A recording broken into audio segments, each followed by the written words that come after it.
ஆண்டவரும் இரட்சகருமாகிய கிறிஸ்து இயேசுவின் நாமத்தில் உங்களை யாவரையும் வாழ்த்துகிறேன்.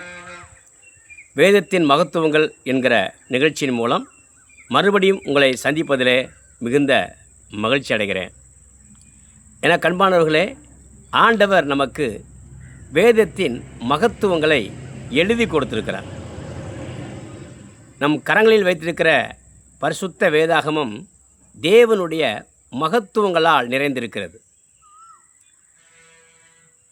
66 புஸ்தகங்கள் இருந்தாலும் பழைய ஏற்பாட்டில் 39, புதிய ஏற்பாட்டில் 27, ஆக மொத்தம் 66 புஸ்தகங்கள் இருந்தாலும் ஆண்டவர் ஒவ்வொரு புஸ்தகத்திலும் தம்முடைய மகத்துவத்தை அவர் மறைத்து வைத்திருக்கிறார். தம்முடைய மகிமையை அவர் மறைத்து வைத்திருக்கிறார்.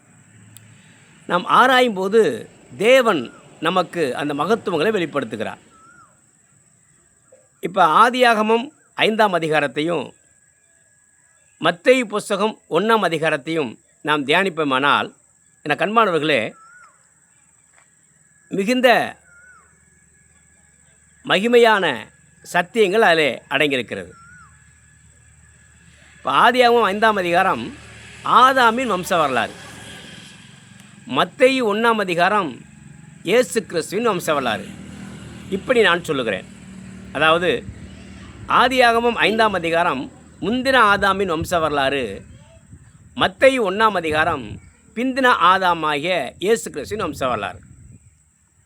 இந்த ஆதாமின் வம்ச வரலாறில் ஒரு வார்த்தை மறுபடியும் வரும், மரித்தான் மரித்தான் மரித்தான் என்று.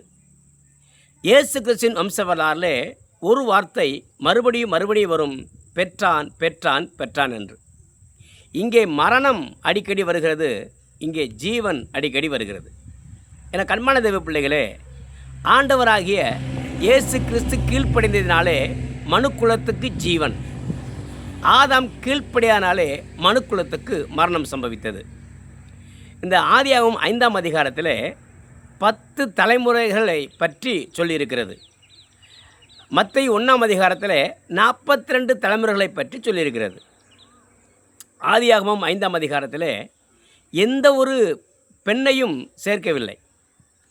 ஆனால் இயேசு கிறிஸ்துவின் வம்ச வரலாற்றிலே மரியாளை சேர்த்து 5 வித பெண்கள் பெயர் அதிலே வருகிறது. என கண்பானவர்களே, இந்த மரணம் ஜீவன், ஆதாமின் மூலமாக மரணம் வந்தது, பிந்தின ஆதாமையே கிறிஸ்துவின் மூலமாக ஜீவன் வந்தது. இப்போ கீழ்ப்படியாமினாலே மரணம் வந்தது, கீழ்ப்படிந்ததினாலே ஜீவன் வந்தது.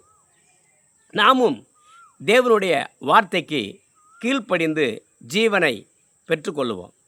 ஆண்டவராகிய இயேசு கிறிஸ்து எப்பேற்பட்ட பிரச்சனையையும் போக்குவதற்கு அவர் நல்லவராக இருக்கிறார்.